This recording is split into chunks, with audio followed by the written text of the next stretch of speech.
Leslie Vega is a brand and web designer for photographers based in Florida. She offers branding for the deeper, artful photographer who's ready to rebrand.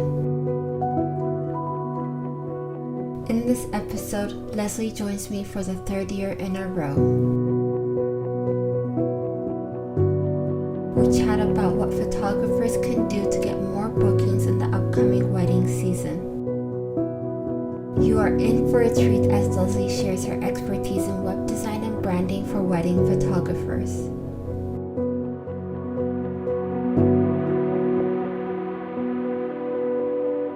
This is My Wedding Season, the podcast with your host, Aida Glowik.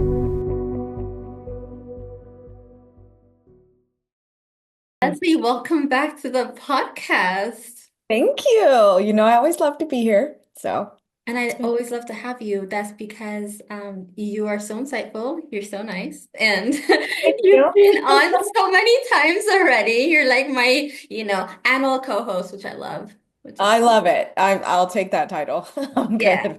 good So good. for it. I'm sure you've seen that, like, in the past few months, I've really talked about shifting this podcast away from, like, I used to talk a lot about, helping overwhelmed wedding photographers, get organized, find workflows that work for them in their business. But after exhausting that topic and just really thinking about, like, what do we need to learn more about, I figured it is branding, which is Yeah. totally your area, through and through. So Yes. it's even more aligned than in the past to have you on and chat with you. Like I said, we're doing this, we've been doing it for a couple years already, Mhm. helping photographers figure out how they can book more weddings. Yeah. And we're back at it, but this time way more casual, no slides, no Yeah. prepared. Yeah. Real Um, talk. Real talk. Yeah. Real talk, so for people who want that kind of like where we dug into like SEO and all those things in the past, they're still relevant, I feel. And you can feel free to go back and watch those. But today we're gonna chat it out and see where this conversation goes. Yeah. Of course. I love it. Awesome. So Leslie, maybe for those who haven't tuned in the past and have no idea who you are, if you can kind of like let us know what you do, how long you've been doing it, who you really serve, and then that could kick us off. Yeah, of course. Okay. So I'm Leslie, like you said. I've been doing this. I'm hitting 16 years now, so which is kind of crazy to even think about just how much I've even dove in deeper into this world of photographers. I mean, I can't tell you how many people have been confusing me for a photographer lately, which it's like, okay, I get it. I can see why. But no, I'm just here and I've always been here to support photographers and artists in not only doing their art, but putting that backing behind it that I don't know, it just creates this foundation. Branding is such a like it's a hype word, right? And there's so many ways to define it nowadays. But I feel like I just love just sticking to the core of it. And I have been doing that for 16 years, whether that's helping with someone's branding visually, helping with someone's website to make it something that entices people to book. I mean, why else would you build a website, right? You need clients. So besides doing all that, I think it's like now that I've covered the basics of that for so many years, now it's like, okay, can we go a little bit deeper? There's a lot of competition. The market is saturated. Where do we go from here?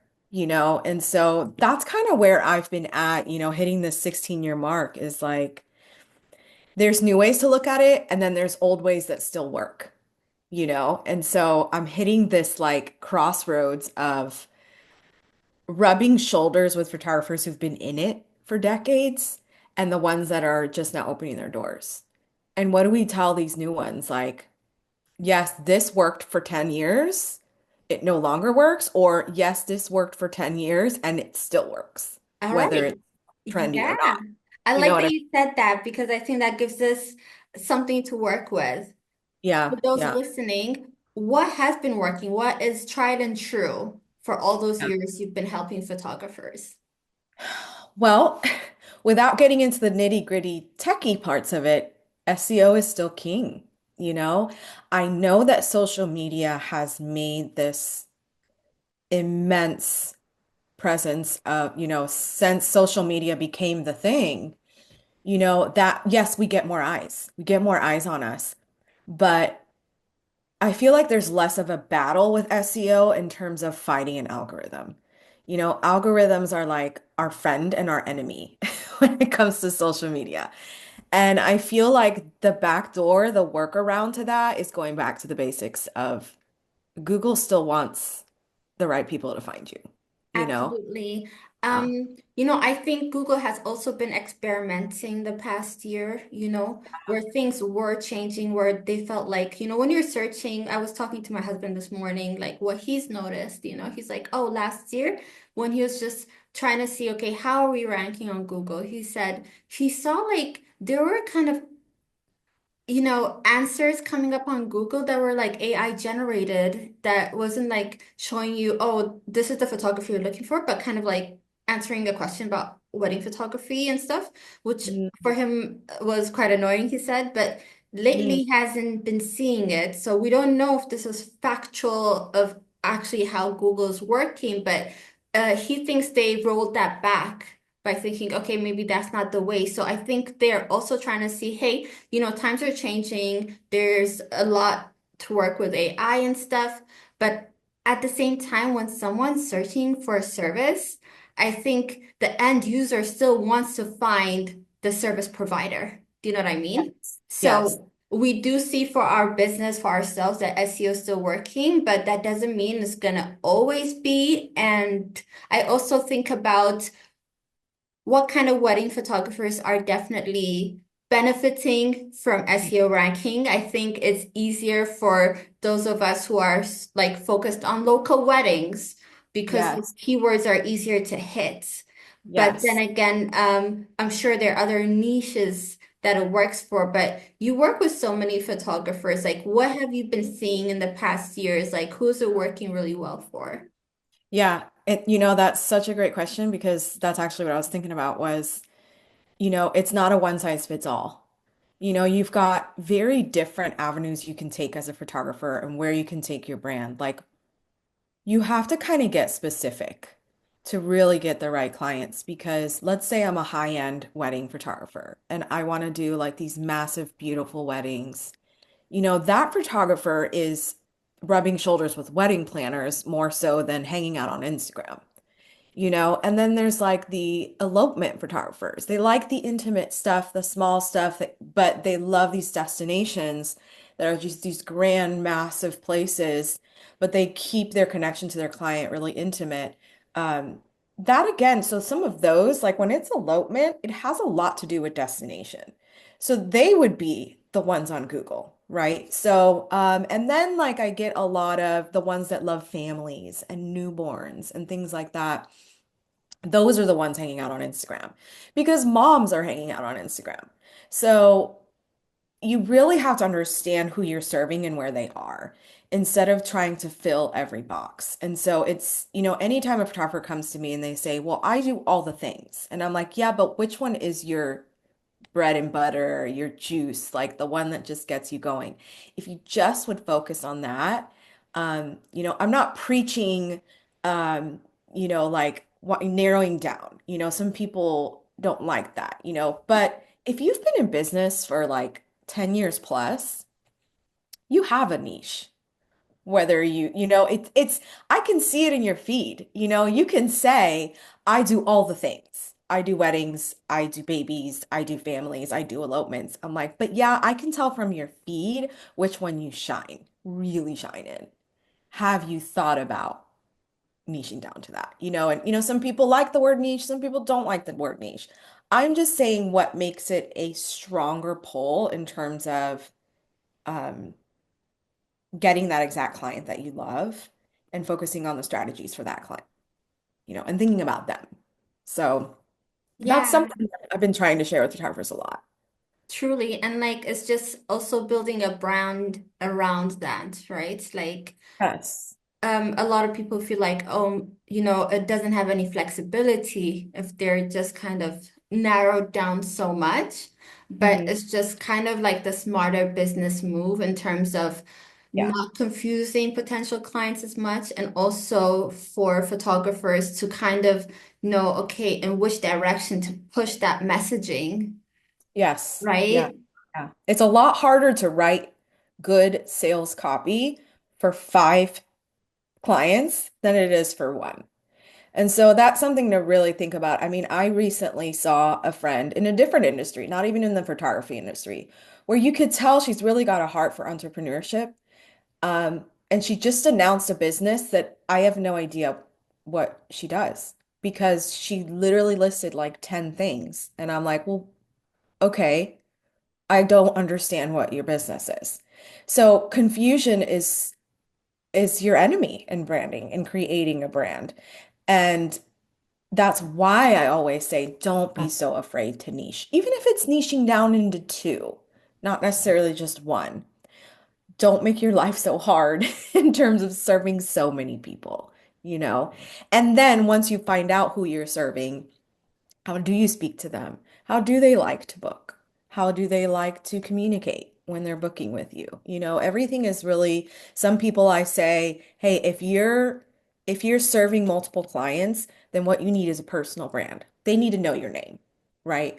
But if you're serving high-end weddings, they need to know location, planners, things like that. So it's so many different avenues that you can take. Are you wanting to take five, or would you like to master one? And that's really what I feel like photographers need to think about today, basically. Yeah. I mean, earlier you did say there were things that used to work, but you feel like are not working anymore.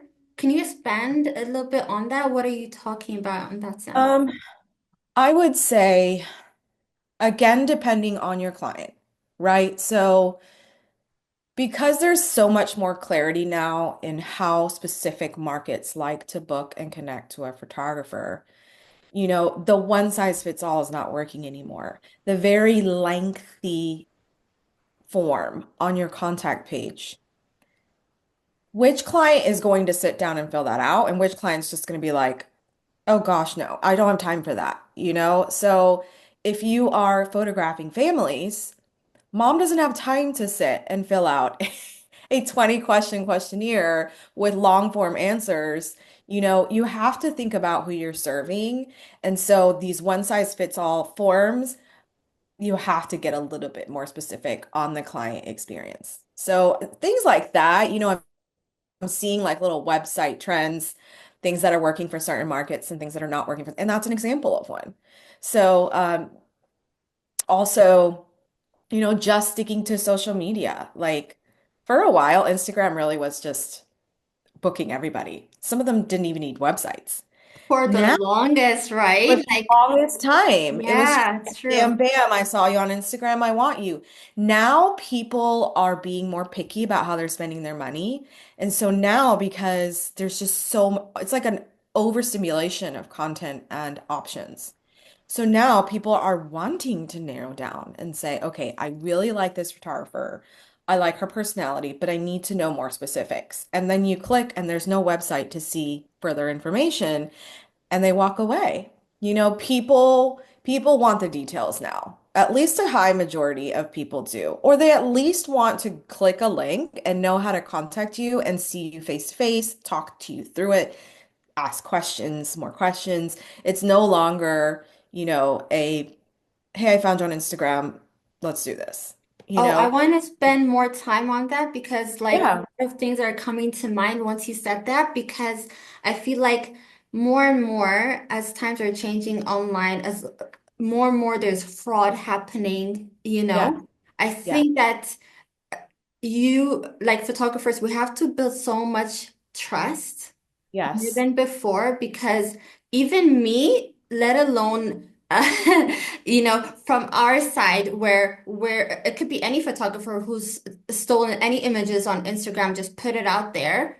How are they Yes. gonna send you money and it might disappear? Or sometimes they're horror stories, or even as a photographer, sometimes when some inquiries come in, I'm thinking, okay, some just sound suspicious. Is You this know, even a it's real person? sounding strange. You do you know what I mean? And Yeah. at times you just don't know, is it a bot? Is it something like, the moment someone says, "Oh, can I pay you in a weird way?" That from the get-go, you just know, okay. And that's happening more and more. So we have to think on the flip side, if we're not doing everything we can to really show people we're a real human with a real Yes. business, we're Yes. gonna be losing out. And like I think it's so important that you said that. Like it should be a no-brainer. If you're a professional wedding photographer at this point, having a website is like the bare minimum. Yeah. Yeah. And then also giving those contact options. I've seen conversations on threads where people are like, oh, I don't want to put also my email address and then the form because people are noticing, let alone those long forms. Some Yeah. people just don't even want to fill out a short form. Do you know what I Mm, mean? They're like, oh, mhm. but if I put my email address, it's going to be sold to a third party and I'm going to get all these spams and all this stuff. But regardless, Right. I'm in the camp of putting both options because you don't want to put any barriers to Yes. stop someone from contacting you, right? Yeah. There's so many different personalities, and that's what I've always done, even in being in the service industry, is okay, you prefer Zoom, let's do a Zoom. Or you prefer a quick phone call because you don't have time to get on Zoom, let's do that. You have to give the options, and there really is, it's like a two-step thing nowadays. Instead of just the social media, they want to click on something and connect to that real person. If you want to add even more power to that, you have to be visible. Like I'm not saying being on your phone every day, right? But Yeah. try to show up to the point where someone says, I'm already ready to book because I've been seeing this real person behind the scenes that I'm really drawn to. And so you have to kind of weigh the odds of like, well, I don't want to spend time doing that.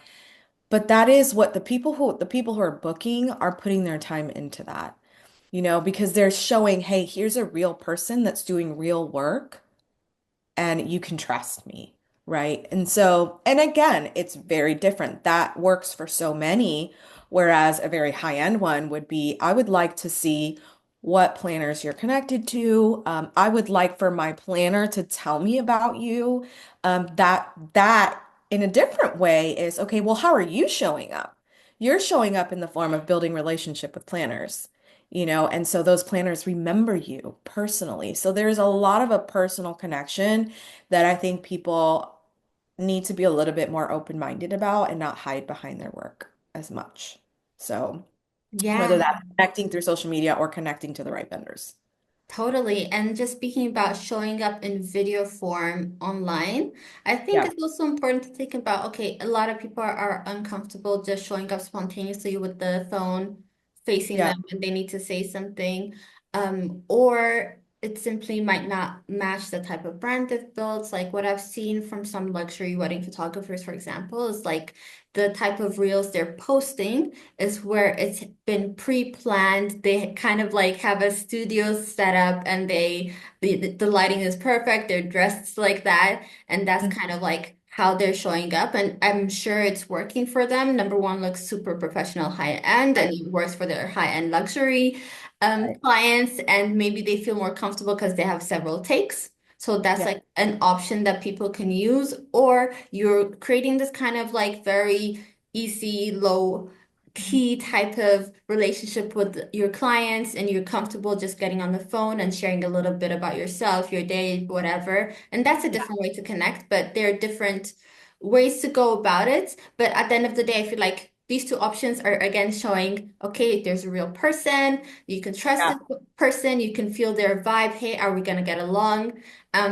More and more, I feel like we do need that. And some things, like you said before, have always worked and they continue to work, but it's important for us to keep seeing, okay, what is changing also Right. on like a macro scale, right?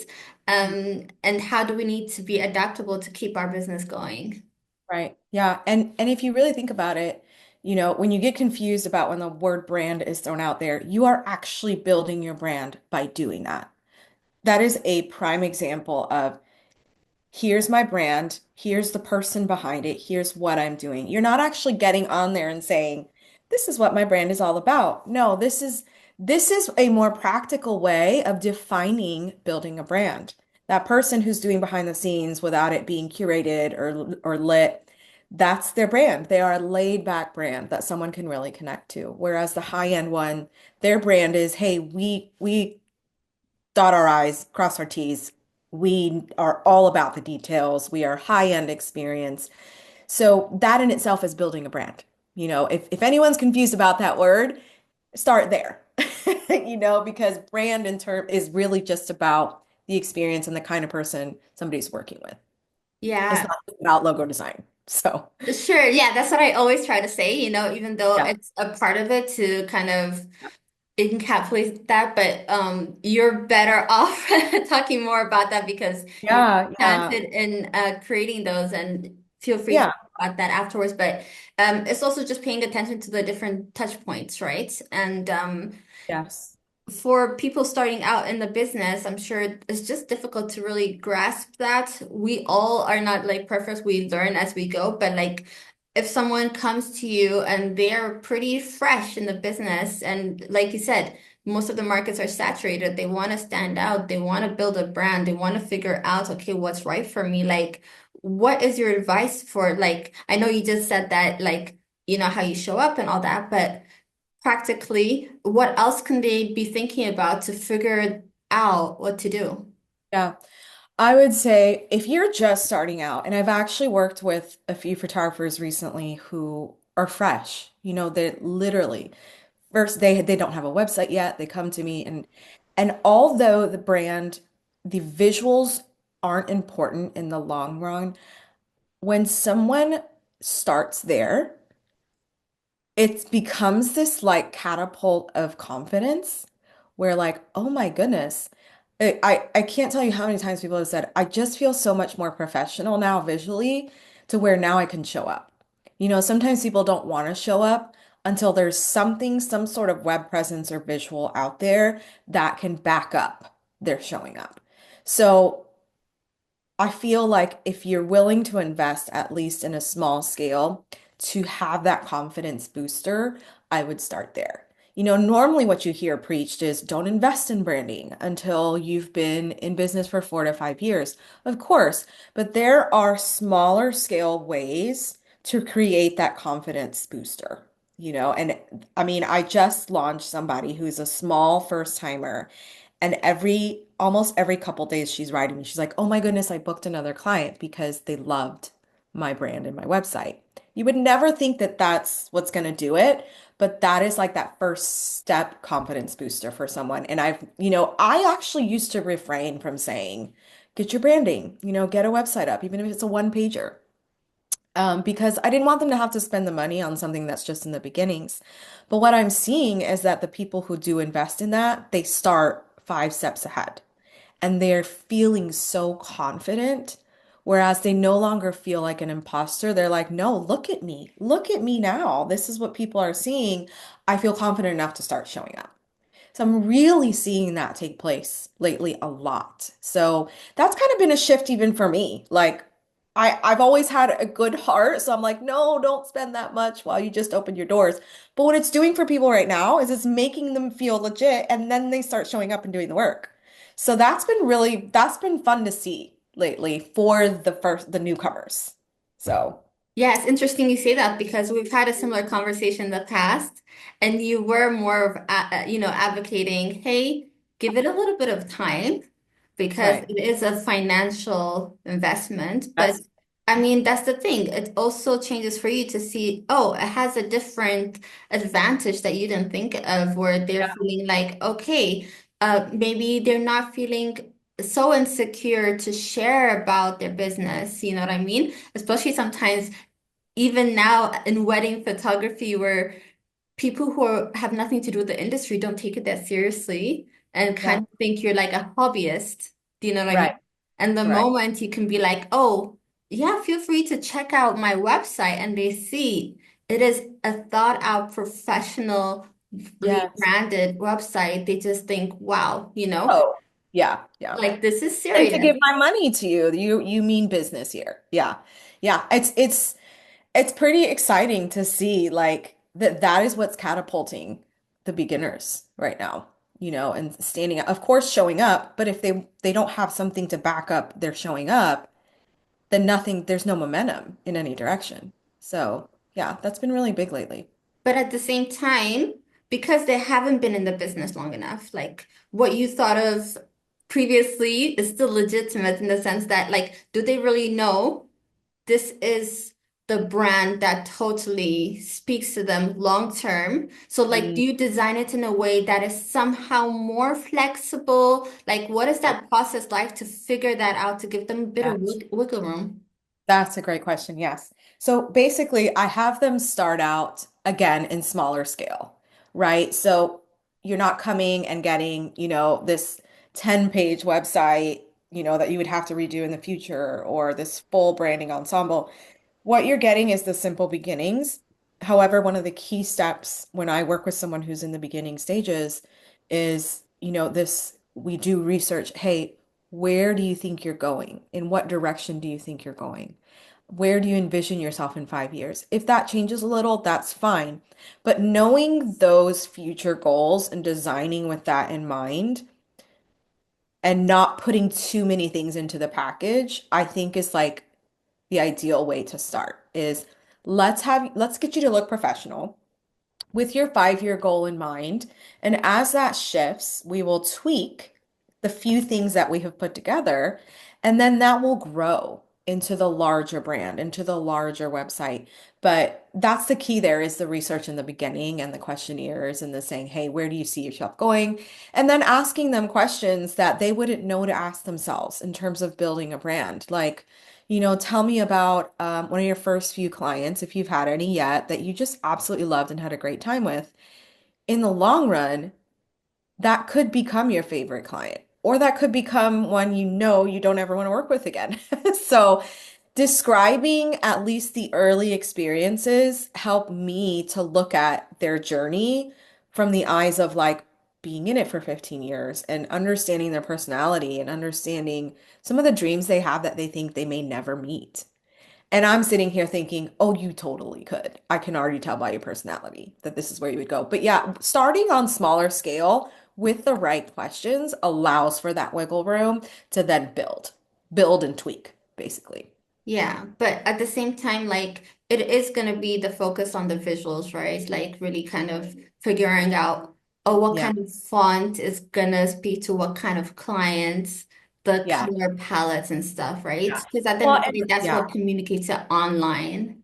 it does. The visuals really communicate. And something that I always tell my clients who are just starting out is to avoid things that are too trendy, right? Because when you're a beginner, you're really mesmerized by all the trends and you forget that you're going to grow in 5 years and you want to still fit that. Even if we do tweak a little bit, you want it to be where like you're not boxed into that 1 year when you started, like when this was in style and this was in style.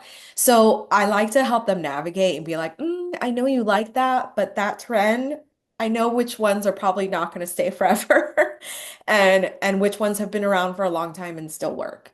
And so there's this dance of creating the perfect mix there of things they love, but also staying very timeless with it to grow with it. Yeah. Yeah, that's interesting you say that because I feel like to a certain extent we want to all kind of keep it modern where they feel like okay, we get the zeitgeist and how things are, but balancing that out with trying to make something timeless so that we're not constantly just working on our Yes. website. Like Yeah. how is it for you to kind of determine, oh, I think this makes sense? Like maybe something like, oh, bringing in a bit more movement on a website that doesn't feel so static. And Yes. like, what do you feel like works? What can people add to their websites right now to kind of give it a little pop, a little feel of being a bit more modern and not outdated? Like, what have you seen? Um, I would say you're right. When you said movement, I mean, video is still, it's another way that people connect a little bit more to you. And it feels like you're up to date because movement is so in, and I honestly think, I don't think movement's going to go away, and so it's hiring a designer who knows what's been, what has come and gone, and what just transcends all the time and what will transcend. I really think movement's going to transcend. We're moving into an age of where attention is so short because of social media. So you have to have some sort of wow factor, right? That isn't too trendy. In video, I feel like it has really come in full force, thanks to Reels and things like that. And I don't think it's going anywhere. And so it really, the key is hiring someone who knows what's going to stick and what's not going to stick. Um, and a lot of times a lot of the basics of timelessness, they have been around forever and they haven't gone anywhere, And so having had the history of watching all these trends, it really just goes back, just like fashion. Fashion's always going backwards. And I feel like there are some things that just go backwards, like simplicity. Very simple, classic fonts. Video, I think is going to be one of those things where it's just never going to go away. So I would say add the movement, right? Add the personal touches, but because the market is getting smarter, I would say another key thing to think about right now that I think will level up your website is begin talking to that client directly. You know, Begin to make it a personal conversation where it's not all about you. It's about them. That is another timeless approach to a website is how are you speaking to them? Is your copy speaking directly to them? Because clients are now, they're getting savvier. They're like, I don't want to be scammed anymore. I don't want to, I want to know that you're talking directly to me and that this isn't your show. This is my big day. This is not your show. I want you to know, I want to know what you're going to make it like for me. And if you're going to think about me personally. So the personal touches, the movement, the simplicity, not overdoing it is going to keep you timeless. So that's a little, a couple nuggets of how you approach your website right now, and making it easy to navigate. Don't make it confusing. And I can be really artistic with Let's Dive designs, but I always make sure that it's easy to know where do I book? What do you do? Like the important things. And always keep that simplicity in mind. Yeah, I'm so glad you said navigation because I was going to bring it up because not only on our website, but even on your own website, which I went on it today as a refresher, Yeah. it was Mhm. just so clear. You're just like for designers, for photographers, Yeah. services, like it, the clearer you are because there's so much coming at us all the Yeah. time, and people don't want to be searching. Yes. Like they're just gonna hop off, and that is not gonna do anything for anybody, right? So like I think we don't need to overthink it and make every single thing to match the brand vibe and naming things where people don't even know what that means or even the words that Right. we are sharing, you know. Yes. Yeah. I think we just need to be cognizant of the fact that sometimes we have ideas and clients just like don't have all those, Yeah. in their minds, right? They just want to find the right photographer for them in Yes. that moment. Hmm. But talking about SEO still working and blending that with website design, that is like, how are you working with that? Because like there are a lot of us, me included, like I'm really paying attention to the H1, H2, whatever, like to really feed Google all that. And that means sometimes I do sacrifice how I phrase things instead of the vibe I'm trying to give off. Yes. Yeah. Um, I mean, how do you navigate balancing those two things for your clients? Yeah, I know sometimes, a lot of us, we want to be fun. We want to be vibey, right? But just like you said, it's so important. Your headings are so important. It's guiding Google, how you use your headings, how simple you make them. Leave the aesthetics and vibey stuff to the visuals and keep your headings very simple to where Google understands them.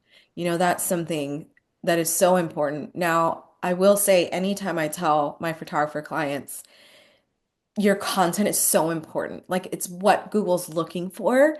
And when I say if you're willing to get back to blogging, it's just gonna help so much. And I know everybody hates it. They loved when Instagram came out. They said, okay, my Instagram posts are my blog posts. Good, good, good.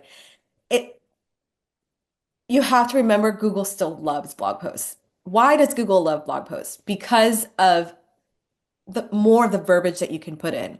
And so here's the balance I've been finding is people, we're hiring copywriters, right? Copywriters love to write.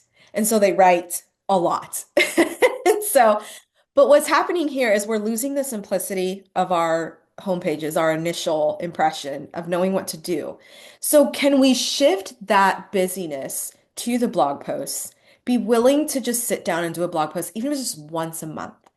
Even if it's an even easier thing to do is to go back to blog posts that have been very successful and change a couple words, add the year 2025 to the title, and Google is like, like a dog hearing you open the treats. Like Google's like, oh, it's a 2025 post. Like we're trying to get all this new stuff. We love new stuff. And really all you did was change some things in an old blog post. But the key here is content, is giving Google more to find, but knowing where to do that. Right. And so I've had to even balance out creating a homepage, working with a copywriter, which I always say copywriters are, you want a copywriter because then they know how to write to that client you're trying to get. But I have to balance out the design and simplicity with a copywriter wanting to write a full sales page for your homepage. There is a happy balance there. And I always say, can we shift some of that to blogging where Google is really trying to find me? And so that's a balance I always love to guide my clients through. I'm working with a high-end photographer right now who does international weddings, and the copywriter just sent all the copy, and I'm like, wow, this is a lot of copy for a homepage. And this copywriter is really highly esteemed, and I'm having to create that happy balance of breaking that all up and not making it overwhelming for the visitor. So that is something to think about is embrace blogging again. Don't make it feel overwhelming. Make it once a month, and follow easy steps on how to make your blog posts really Google friendly. And you're like, oh, I just want to throw some images on the post. I don't want to write. It becomes second nature when you've learned the steps of a good Google-friendly post. I always say if you are writing blog posts on a platform like WordPress, which is the strongest one, use that little Yoast plugin. It's your best friend. It teaches you how to watch out for the right things every time you write, and then it becomes second nature. Um, I know this is going to be hard for people to hear. I know people don't want to blog. People don't want to sit down and blog. They have too much to edit. I just say try it once a month and then come back and tell me maybe a couple months later how that's worked for you. So, Yeah, I mean, it's been absolutely worth it for me because like it feels so evergreen. yes. It's not like you post it, it's there for 24 hours and it's gone. It's just there. And not Yeah. only can you be found using the blog post, but even if someone comes to your website in a different way and Yeah. they go to your blogs and they see that you have all this information for them. Hmm. Number one, it's helpful. Number Right. two, they see that you take your business seriously, that you care enough. And I Yeah. think it's like levels you up. So I think there are multiple ways to look at it. And Hmm. I also keep thinking, okay, there's a lot of chat out there about, hey, okay, people are not only using Google for search, they're using also ChatGPT and other ones. Right. And when they're doing that, I keep thinking, okay, if you say to ChatGPT, "Oh, I'm looking for a wedding photographer in Florida," for example, um, Right. how is it choosing the photographers that it's going to highlight? Right. At the end of Right. the day, I think the million-dollar question or more is once we crack the code of knowing how are we going to be chosen by these AI machines to Yes. to name our business. Right. Do you know what I Right. mean? And I Yeah. feel like somehow the algorithm, even though we don't have the answer, must be at the end of the day, we need to be found by Yeah. whatever searching, and we need to spread all over to be the ones. Because I just have this fear that maybe there comes a time where really maybe they're only using AI to search, and what happens when we don't show up there? Yeah. Yeah. I And don't I will know. strongly, I mean, is this a time for us to learn? It's a time for us to be open to learning. And if write down this name, whoever's listening, to check out Neil Patel. Right. I don't know if you've heard of him, but Of course I have, yes. yes, he explains SEO in a way that is just normal language for the normal person.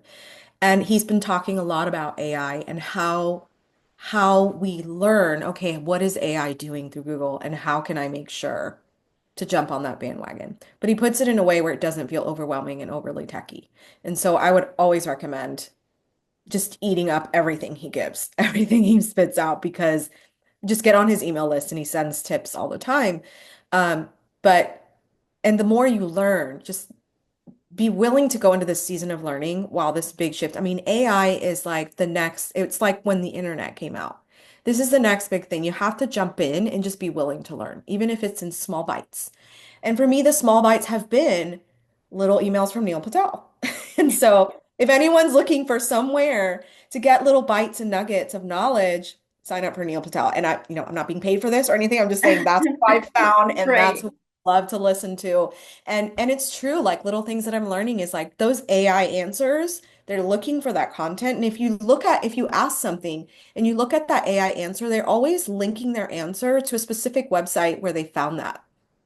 And so finding out how AI decides that you are that website that they pulled an answer from, that's a big deal. And I think that you can get easy information on that with amazing smart people like Neil Patel and being willing to learn. So, Yeah, what he does a lot with his company is they do a lot of tests, right? To yes. see what's working or not, and he shares that on YouTube and stuff. I've seen that. Like at the same time, I always keep thinking, okay, we can't just pursue one thing. I think it's really time for us to be more multifaceted in terms of Yeah. like how are we Yeah. marketing our business going forward, and one huge thing we both love Gary Vee is what he says is like brand is what's gonna win. Yeah. Yeah. And because like you don't want to be in a situation, he also says, like when AI voice is strong, right? Instead of them saying, hey, he didn't say wedding photographer, but the example of saying, instead of saying, oh, find me a wedding photographer, you'd rather say, you want to be in a position where someone says your name, give me the contacts to Leslie Vega, not Yeah. the contacts to some brand web Exactly. designer, Yes. Yes. right? And Actually, that that you happens can make by, content. Yeah. yeah, content, putting your name out there, being Yes. known, which is Yes. just hard. I mean, if it was Yeah. super easy, we'll all be doing that. I know. Yeah. I think we have to be willing to be okay with the long game, right? It And is the long game. back down to if you really love this craft, you're willing to just do it every day, no matter where you end up. If you end up being someone that only books one or two weddings a month, but you love what you do, I think that's the best way to accept that long game. And then all of a sudden, 15 years later, you find yourself, oh my gosh, people know my name. I was just enjoying my craft, and sharing it with the world. Yeah, I mean, in the ideal world, right? But Uh, in the world that we're living in, I mean, we're mothers. There's so, yes, right? It's yes. also just the practicality of what can we do? Like Uh, sometimes I'm like, oh, I have these plans of like, oh, I want to do this, this, and this, and I don't know where the day goes. Do you know what I mean? yeah, time So is so much big. Yeah. happens, Yes. right? And I would say as a mother, one of the things that's helped me so much is time blocking. Mhm. It's deciding I'm going to work on this for an hour because I know this is a goal for myself. Now, I'm not the one that sits on January 1st and writes out 20 goals for the year because that's overwhelming. For me, it's okay, I really want to achieve this year. What can I do for an hour every day that will push this? But that's it. That's all the time I need for it every day. And wherever that will take me, I think it's accepting the journey of it. And then categorizing your times. As a mother, people need you so much. Like once you're done working, it's a whole other job. Everyone needs you to do this and that and this and that. But I have this peace of mind, like, but I did spend that 1 hour this morning on one of my goals. And so I'm at peace with that. Right. And the tactics of getting there. People have some great prompts for AI lately in terms of what should I do for the next 6 months every day to reach this specific goal? Type that into AI. It'll give you a full-on daily schedule for it. Um, that's been fun. I tried that once, and that was really fun to see how I can just do maybe 30 minutes of something to reach a certain goal, you know. So time blocking has been so key.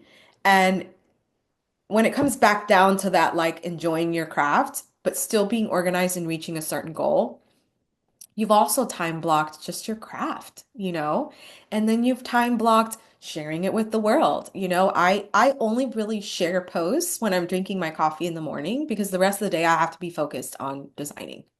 Whereas for photographer, the rest of the day they have to be focused on editing and booking weddings and things like that. But I'm at peace because I know I shared a little something with the world when I was drinking my coffee today. That's good. That's good enough. And I met that goal for the day. So time blocking is just, it's amazing. Read up on that, learn more True. about that. Yeah. Absolutely, and that's what I kind of obsessed about in general for the first few seasons of the podcast and stuff, just it came from myself because I felt like I'm such a chaotic person, Yeah. like figuring this out and I was sharing what I was learning and stuff like that. And it helped, and I feel like I'm in a better place, but at the same time, it's just like life happens. I just wanted to put that Yes. out there where, I'm sure for a lot of people, a lot of life is happening right now. You know Yeah. what I Yeah. mean? And like, it's okay. It's like, also just give yourself grace, you know? Yeah. Yeah. And Uh, that's part of your brand too. You know, yeah. if you're feeling chaotic, in your little time block of posting, say, today I'm going to say how chaotic today was, and like people will relate to that. I think we overthink it a lot. And these simple little steps are literally building your brand. So, yeah. It's true. It's true. Yeah. No, I need to also think about it. It's always like I have phases, you know what I mean? Oh, we all have phases. But We're creative. I've been thankful to SEO for the longest because I'm like, once the work is done, it brings in those clients. Social media kind of feels like a daily grind.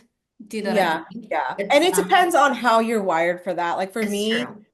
for me, doing a post is like designing something. So I personally enjoy it. So I know Yeah, that maybe that's why, yeah, it's yeah, like I a part I of your really enjoy passion. like creating the typography that goes with the video. Like I love that. But if you don't love that, keep it to a minimum in terms of what's in your time blocks and take a different avenue. If you prefer to just write, then you probably should be blogging because you love writing. Like there are so many strong ways to build your client base and build your brand. Choose based on what you truly enjoy because what you enjoy, you'll do more of. You naturally will. And so there's different strategies. Don't feel like, again, that it's not a one size fits all, and pick the things that you enjoy. I am very routine. And I've certain habits that I have put into place because I enjoy them. I love sitting at the breakfast table in the morning for at least an hour and a half reading, drinking coffee. That's a time block now for me. And there is so much that has come out of that time that I realize, oh my gosh, that's become part of my strategy. That hour and a half that I love, now it's habit, now it's strategy. There it is. You know, Make a habit and strategy out of something you enjoy and Yeah, it'll build. and that's the only way it's going to be sustainable because like Yeah. we're talking about like long term, right? And that's Yeah. where we see like also when we're especially building a brand, it's like consistent and you're just building on it. Whereas if it's like a quick marketing hack or whatever, like you might do it, you have enough clients for the season, you can kind of move on. But Like, it's yeah. something you're trying to grow consistently. I think like it's so true what you said, and it's about figuring out what actually works for us individually. Yeah, And yeah, when you love it, like I mean, I can tell when I see even your Instagram grid, like it's so thoughtful. yeah, It's really done with so much intention and it's yeah. beautiful. Like it's It another totally it shows. outlet. It's like my outlet, It's just like someone who loves to do interior design. They might include that in their day and they don't even realize they're like doing something that they love. And I think that's the most sustainable way that you can add things to your strategy. Totally. And so Yeah. like now, I know you do a lot of like these mini branding projects, right? Am I saying it right? Is the Yes, pack mini brand. Uh-huh. the Yeah. mini brand? Yeah. So I'd love for you to talk a little bit about how that kind of works for people listening in and saying, hey, I am not ready for that full out, branding, but like that's where it's like a starting point. If you can Yeah. just speak on that, Yeah. that'd be cool. Sure. Yeah, that package has been so popular the past like 2 years. And I was asking myself, like, why do so many people love this? And I think it's because the simplicity of facing it is I'm just getting these few little things to get me started. And it's funny that it's been so wonderful for beginners, but yet it's been so wonderful for veterans who have been in the business for so long. And they're like, I know who I serve. I don't need a full deep dive. I already know my market. Can you just polish me, and show the world that I know what I'm doing? Can you show them visually? So it's these two different clients who have just benefited so much from this simple package. It literally just is your logo design, the aesthetics, which is like the colors and the font choices, and literally that's it, and you think, oh, well, I'm just getting these few little items from it. I'm like, no, that's your confidence booster. Is that starting point of look at how my brand looks. And we didn't do a full like 5 months, 6 month deep dive into your market and your client and your message and all of that. Because in my knowledge, have already done some of that research when I've gotten your simple brand questionnaire. I just get your simple answers and I say, okay, this is where this person's been. This is where this person's going. This is what, the clients this person loves to serve. I'm going to create a simple package that is visually speaking to that. And so that's just been so easy. So what's the time commitment when people are doing the mini package? Like, because you said the other one could take like 6 months, right? Like, Right. Or it could take, I mean, probably more like 6 to 8 weeks, but it depends on responses and, approvals. right, sure. So, but the normal timeline for it is really only about 3 weeks, 3 to 4 weeks. Some people have done it in two, some people have done it three. It just depends on like how quickly we get to where we want to go with it because I don't limit proofs because I realize you're investing in this and I want you to know that you've seen all the options and you know that you pick the right direction, right? But it is set to be like a 2 to 3 week process. And basically, it's as simple as turning in the questionnaire.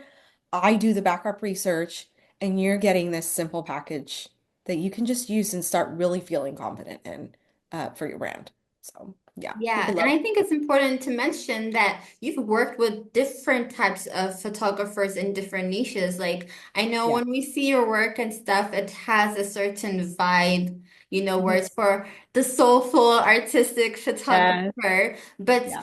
I think it's important to mention really that wedding photographers who have a different niche shouldn't hesitate working with you because you have the experience, Right. doing Yeah. other types of work as well, right? Right. I mean, the versatility is there. I've had people ask, have you done anyone like me?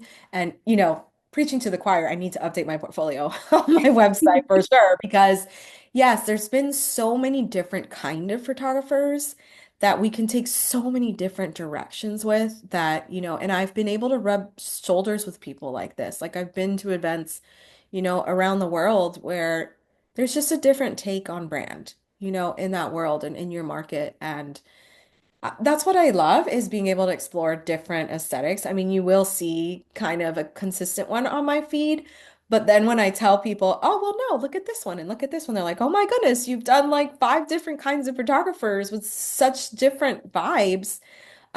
It's so doable. And you know what it is? It's just the experience of researching that market. Each time I design for someone, I dive deep into your market and how they speak in your market, and how your client appreciates certain visuals and things like that. And so the variety is there.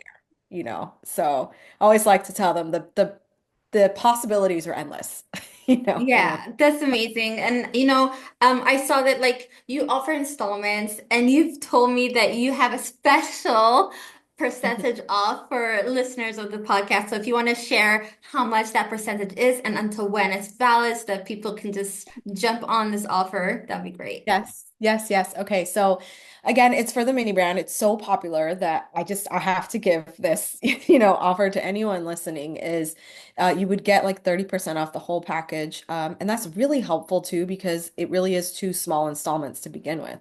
So you break that up even more and it's even less. So it takes that overwhelm out of it. And you just, use the code. And I'm gonna keep this up for pretty good amount of time.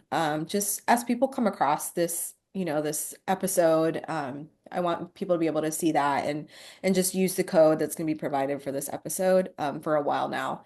Um, I don't know if maybe to do 3 months, 6 months, whatever Ada You let me wants. know afterwards. It will definitely be in the description. So if you don't hear it right now, Yeah, we'll put it it's in in the the show notes. notes or the descriptions right there, where you know the deadline for that is and what the code is. Yeah, yeah. So we'll put that down there. But I would say take advantage of it.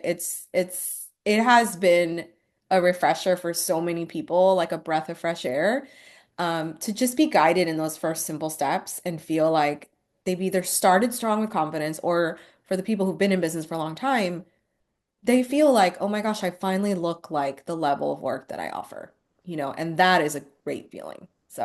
Yeah. That's So we'll do, massive. Your yeah, work is beautiful. I love it. And thank you so much again for sharing so much. Like, people will take what they need, these gems, those nuggets. And I think it's going to just help us in this 2025 season, because it's yeah, booking season right now. So it's really the time to make those necessary changes. And, when you want to take that step to book the mini package, the mini right. plan, Yeah. definitely get in touch with Leslie. Like, she has my stamp of approval for sure. Yeah. Yay, thank you. Leslie, thank you so much for coming on again.